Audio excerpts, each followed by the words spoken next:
করে দিলেন। আগে চাকরি বিক্রি করেছে, এবারে প্রশ্ন বিক্রি করবে।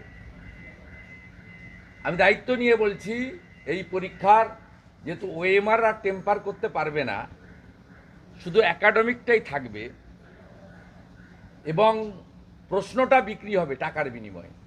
ভাইপো দোকান খুলবে, সুজয় কৃষ্ণ ভদ্র, কুন্তল, শান্তনুর মতো আবার এজেন্ট নামবে, পার্থ চ্যাটার্জির মাসদ্রণের ঘরের মতো কারো একটা অন্য কারো নামে ঘর খুলবে,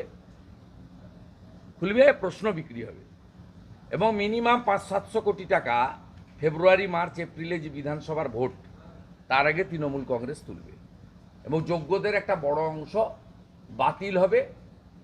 মেধাযুক্ত যারা আশা করছেন চাকরি পাবেন, তারাও পাবেন না। তারা তো প্রশ্ন জানতে পারবেন না, তারা প্রশ্ন কিনতেও পারবেন না। প্রশ্ন বিক্রি করবে তৃণমূল, প্রশ্ন কিনবে যাদের অর্থ আছে, এবং তারা 82-84 যদি 100 নম্বরের হয়, 82-84 যদি 50 নম্বরের হয়, 44-46 করে নাম্বার পাবে এবং ওএমআর-এর নাম্বার জাম্প করে গেলে ভাইবা তো ওদের হাতে থাকবে 10 নম্বর। 10 নম্বর তো তৃণমূলের হাতে আছেই। 9.5, 9.25 দেবে, আর যাদেরকে বাতিল করতে হবে তাদেরকে 2 দেবে, 1 দেবে, 1.5 দেবে। শুধু একাডেমিকটাই পারবে না টেম্পার করতে, ওএমআর খাতা টেম্পার হবে না, প্রশ্ন বিক্রি হবে এবং তৃণমূল আবার 500 কোটি টাকা তুলবে, নির্বাচনে খরচ করবে। দাদা, একটা বিষয়, যারা ঘরছাড়া হয়েছেন, যারা আজকে রাজভবনে গিয়েছিলেন, তারা বলছেন আমরা ফিরতে পারবো না, আমাদের ক্যাম্পেই গিয়ে থাকতে হবে। যা পরিস্থিতি বিএসএফ, আমি আপনাকে পরিষ্কার কথা বলে দিচ্ছি, বিএসএফ সিআরপিএফ পার্মানেন্ট থাকে না।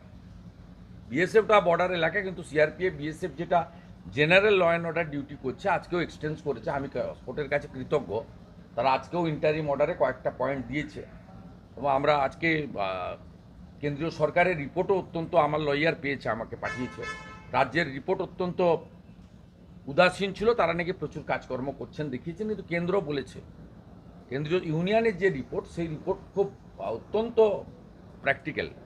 আমি ধন্যবাদ জানাবো ইউনিয়নকে এবং সর্বোপরি স্পেশাল বেঞ্চকে, তারা এক্সটেন্ড করে দিয়েছেন 21 তারিখ পর্যন্ত। আপনাকে বলি, পার্মানেন্ট থাকবে না।